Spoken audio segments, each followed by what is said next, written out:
Imagine a world where buying a company is the fastest way to get new technology. That is how Silicon Valley works.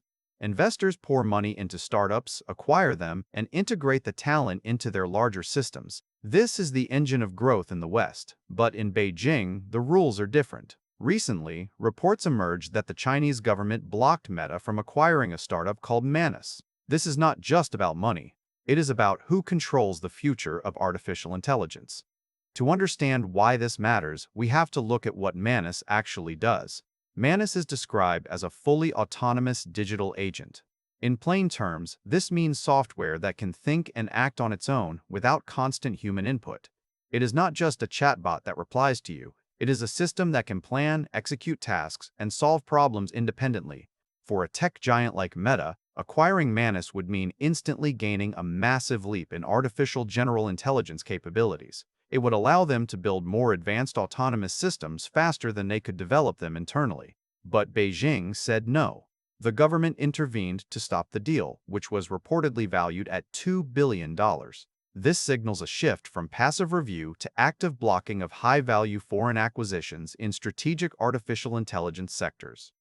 In the past, regulators might have asked questions about data privacy or market competition. Now, they are shutting down deals that could transfer frontier capabilities to U.S. firms. The government views the potential transfer of autonomous agent technology as a national security threat.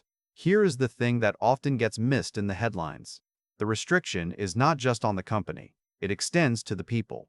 The founders of Manus have reportedly had their travel rights restricted. This suggests that the Chinese government views the potential transfer of technology as a national security threat warranting personnel-level enforcement, not just corporate regulation.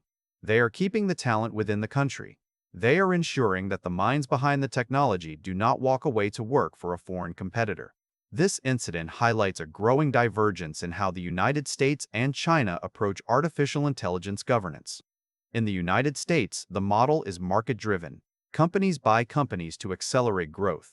Talent flows freely across borders because the ecosystem relies on open competition and private investment. In China, the model is state-directed. The government identifies strategic sectors and controls the flow of resources to ensure national dominance. Collaboration is increasingly viewed with suspicion. Think of it like a garden. In the Western model, you plant seeds in different plots and let the best ones grow. You can buy the seeds from your neighbor if you need them faster. In the Chinese model, the state decides which plants are allowed to grow. If a plant is considered vital for national security, it cannot be moved. It must stay in the soil where it was grown. This approach prioritizes sovereignty over speed. It prioritizes control over acquisition. The blocking of this deal underscores that Beijing is specifically targeting frontier capabilities in agentic artificial intelligence. They are fearing the loss of intellectual property that could alter the global balance of power in artificial general intelligence. If a U.S. firm gets access to Manus technology, it could narrow the gap between the two nations in a critical field. By blocking the deal, Beijing is ensuring that the most advanced artificial intelligence remains under its jurisdiction. This has profound implications for global talent mobility. When a startup is acquired, the founders and key engineers often move to the acquiring company. Their expertise becomes part of a new ecosystem. If they are barred from traveling, that expertise stays locked in place. This accelerates the decoupling of critical artificial intelligence supply chains and talent pools. It means that the global community of researchers and developers is becoming fragmented. A scientist in Shanghai might not be able to collaborate with a counterpart in Menlo Park. They might not even be able to meet at a conference. The broader context involves intensifying geopolitical tensions between the United States and China. Academic reviews and data repositories highlight the complexities of international scientific cooperation. While both nations produce more impactful artificial intelligence research when collaborating, the current climate is hostile.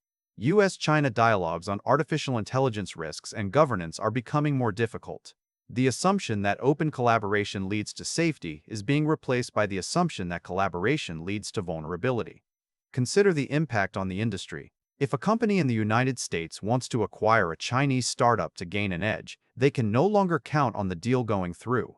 They must invest in their own infrastructure. This slows down innovation but increases security. For the Chinese side, it ensures that they retain the intellectual property. But it also means they miss out on the capital and market access that a U.S. partner could provide. Both sides lose efficiency to gain security.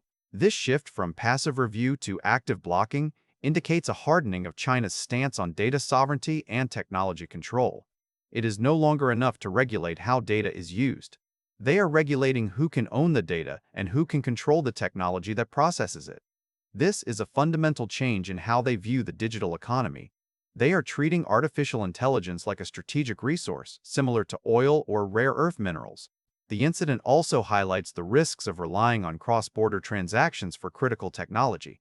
In a stable world, a merger might be a win-win. In a world of geopolitical friction, a merger can be a security breach. The restriction of the Manus founders' travel rights is a stark reminder that in this new era, your ability to move is tied to the technology you possess. If you work on something the government considers vital, you become a part of the asset. You cannot leave. As we look at the future, this divergence will likely continue to widen. We will see more blocks on acquisitions. We will see more restrictions on travel for key personnel. The collaborative research that once fueled rapid progress in artificial intelligence is increasingly viewed with suspicion. This could lead to a bifurcated technological landscape where the United States and China develop separate standards, separate ecosystems, and separate versions of the future. The blocking of a $2 billion deal involving a fully autonomous digital agent underscores that Beijing is specifically targeting frontier capabilities. They are not just protecting data, they are protecting the future of artificial general intelligence. For the rest of the world, this means navigating a landscape where the rules of business are now secondary to the rules of statecraft. Thanks for watching all the way to the end. I am a one-person team working hard to make each video better than the last. Subscribe if you found value. It is the best way to show support. Drop a comment with your biggest takeaway. See you in the next video.